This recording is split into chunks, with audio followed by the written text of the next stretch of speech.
Ever since I was a kid, gumagawa na talaga ako ng comics.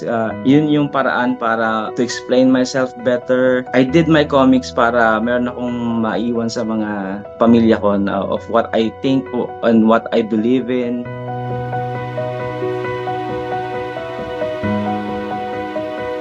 Ang pinakamalaking challenge dito ay yung time kasi nagvi-video edit nga ako tapos by day I'm also a rice farmer. During that time my wife was pregnant, so nagmamadali talaga akong tapusin siya kasi baka mawalan na ako ng time pa gawin once na mga anak yung wife ko kasi siyempre priority ang pamilya. Time was the most critical during that process. It has opened more opportunities for me, lalo na sa mga writing gigs kasi I usually do video editing lang ako dati. Ngayon, pati writing gigs, napapasok ko na rin. When I was working on a client's video, she said na, ba't di ka pumasok sa pagko-comics since marunong ka namang gumawa ng storyboards and stuff.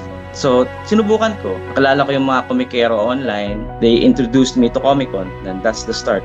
It took some time kasi in the beginning I didn't have a style yet, and then I wanted to do a Marvel way of doing things like Marvel or DC style, and then Jerry Alan Gillan told me na to continue with my own style kasi sabi niya may quirkiness daw yung style ko.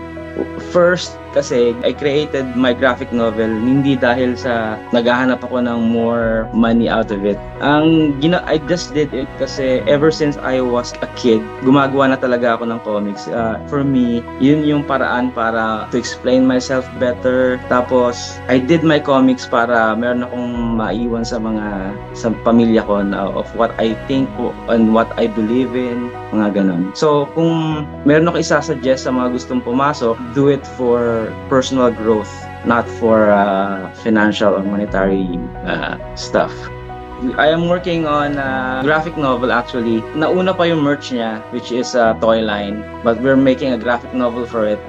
It's called Neo Divergent. I'm also working on writing a follow-up to my graphic novel, Ang Mga Alitaptap ng Pulang Buhangin.